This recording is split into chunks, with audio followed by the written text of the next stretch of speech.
Bonjour, bienvenue dans cette vidéo qui fait suite à la précédente où on a découvert des paramètres sur les statistiques à deux variables, la façon de les déterminer via la calculatrice. On va maintenant parler de la droite des moindres carrés et donc de ce critère des moindres carrés sans faire des développements calculatoires. Vous pourrez retrouver les développements résumés mais quand même bien montrés sur le document de cours qui est présent sur mon site web. Bien, la méthode des moindres carrés, elle vient d'une constatation. Alors, on va d'abord essayer de se souvenir de ce qu'était le critère de Mayer pour trouver une droite d'ajustement d'un nuage de points.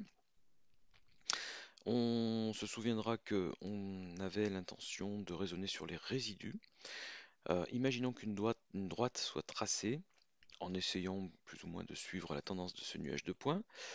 Et certains points sont au-dessus de la droite, certains points vont se retrouver en dessous. Les résidus sont ici les décalages verticaux qui existent entre les points et la droite en question. Et donc pour les points qui sont au-dessus, on a des résidus positifs et pour les points en dessous, des résidus négatifs. Mayer avait pensé qu'un bon critère serait que les résidus positifs, une fois cumulés, compensent les résidus négatifs. On s'était aperçu que c'était un critère trop faible pour trouver une droite unique. Donc ce critère est intéressant, mais il n'est pas suffisant, on a un critère faible. Le critère des moindres carrés, il a été déterminé par Gauss et par Laplace. Et en fait, en particulier, c'est Laplace qui a publié sa méthode des moindres carrés en premier. Gauss, quelques années plus tard, a fait une même publication, mais s'est aperçu que Laplace l'avait devancé. Euh, donc, examinons maintenant ce critère des moindres carrés. L'idée a été de dire, bon ben, cette liste de résidus, on va la mettre au carré, on met chaque valeur au carré. Et pour que la droite passe au plus près de l'ensemble des points, on va considérer le critère que la somme des carrés des résidus soit minimale. Alors c'est effectivement une façon de voir les choses et qui va s'avouer assez féconde en statistique, puisque on met des écarts au carré. Alors on a déjà vu ce concept d'écart au carré dans le calcul d'une variance. La variance qui elle-même donne lieu au calcul d'un écart type, et on est sur des choses qui sont très intéressantes au niveau des développements calculatoires. Cette méthode, elle a conduit en fait à des résultats qui sont que, eh bien, pour le premier, la droite cette fois-ci va être unique. Donc ce calcul nous conduit à une droite de régression unique et je vais donc mettre des lunettes de Thug Life à Gauss. Ah oui, mais à ce moment-là, la place ne va pas être très content. Donc on va plutôt les mettre à la place et il retrouvera le sourire. Mais du coup, c'est Gauss qui est pas content. Bon, on n'arrivera pas à les réconcilier tous les deux. Voilà, Gauss a essayé de revendiquer. Il y a eu une petite bataille entre les deux mathématiciens, mais voilà, nous sommes entre 1800 et 1810 au fait. Alors, deuxième résultat qui vient de ce principe-là, c'est que dans tous les cas, le point G, centre de gravité du nuage, appartient à la droite.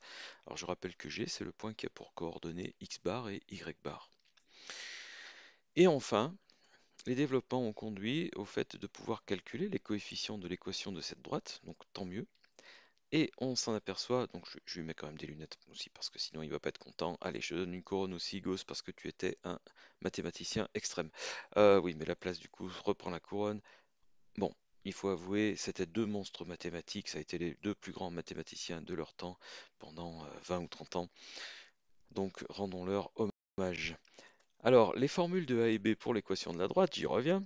Ils n'arrêtent pas de nous déranger ces deux-là, sont le coefficient directeur qui sera calculable sous la forme covariance de xy sur variance de x et l'ordonnée à l'origine y bar moins a fois x bar.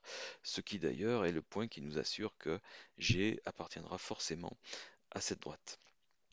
Bien, donc comme vous le voyez, aucun développement de calcul. Ce qu'il va falloir être capable de faire, c'est simplement de retrouver les paramètres qu'on a vus dans la vidéo précédente, savoir calculer une covariance, une variance, grâce à la calculatrice, et puis comme ça on peut finir rapidement le calcul des coefficients de la droite. Bien, allez, je vais mettre la couronne en plein milieu, comme ça tout le monde sera content. Bref, nous allons voir maintenant l'application de ces formules sur un exemple, avec ici une série chronologique, on va dire pourquoi pas. Voici l'évolution de la dépense publicitaire d'une entreprise, donnée ici en milliers d'euros, au fil des années. Donc ici de 2006 à 2017. Et nous allons nous simplifier un petit peu la vie pour les valeurs de x en numérotant les années, donc en donnant la valeur 1 à l'année 2006, 2, 2007, etc. jusqu'à 12 pour 2017. Le nuage de points représenté ici, il représente fidèlement les valeurs de Y en ordonnée, et on s'aperçoit que, bah, oui, effectivement, on a un nuage de points plutôt allongé, une espèce de forme de ballon dirigeable, avec un axe plutôt droit, donc il est plutôt pertinent d'essayer de représenter ce nuage de points par une tendance centrale sous la forme d'une droite. Alors bien sûr, si on entre ces données-là sur la calculatrice, en liste 1, les valeurs de x, 1, 2, 3, 4, 5 jusqu'à 12, en liste 2, les valeurs de y, et qu'on demande des premiers résultats à sa calculette, on va obtenir ça. D'accord, alors pas forcément dans le même ordre que sur la calculatrice, mais peu importe.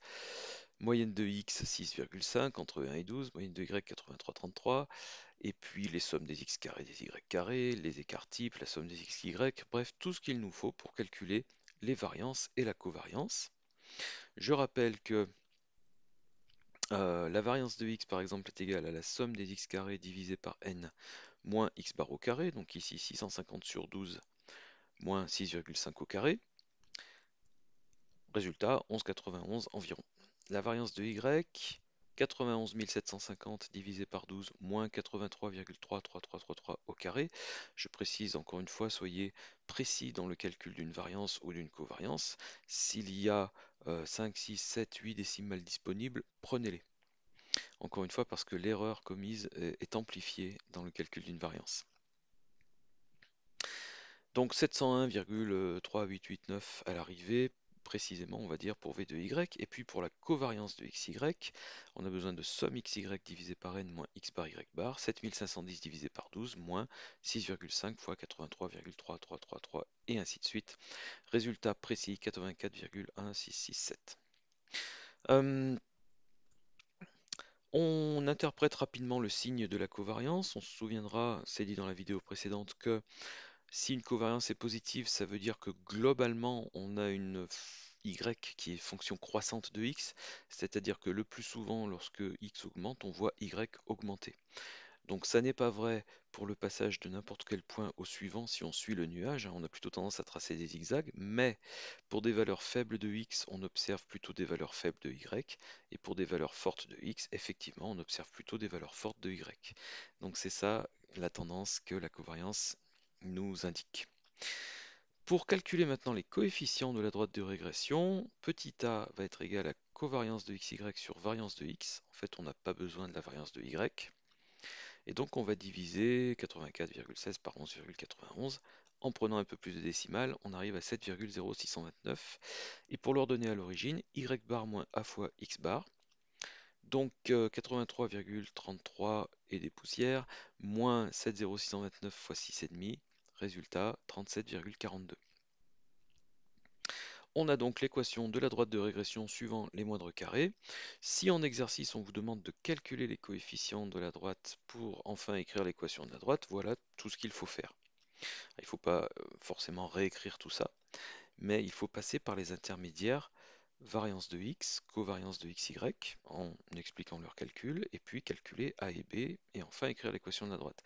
Si par exemple une question est posée sous la forme donner l'équation de la droite des moindres carrés, en fait, vous n'avez pas besoin de calculer, on ne vous a pas demandé les calculs, et il se trouve que la calculatrice peut vous donner A et B d'une manière directe parce qu'elle est programmée pour utiliser la méthode des moindres carrés.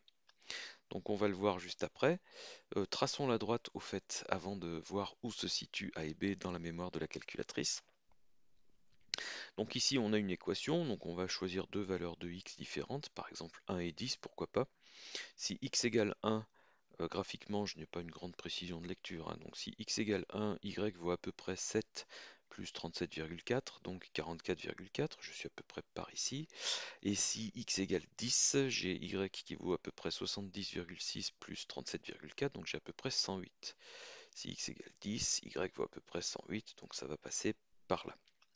Donc je peux, grâce à ces deux points, tracer ma droite, et je m'aperçois que effectivement, elle suit bien d'une manière à peu près centrale, au moins à l'œil, la tendance imprimée par le nuage de points.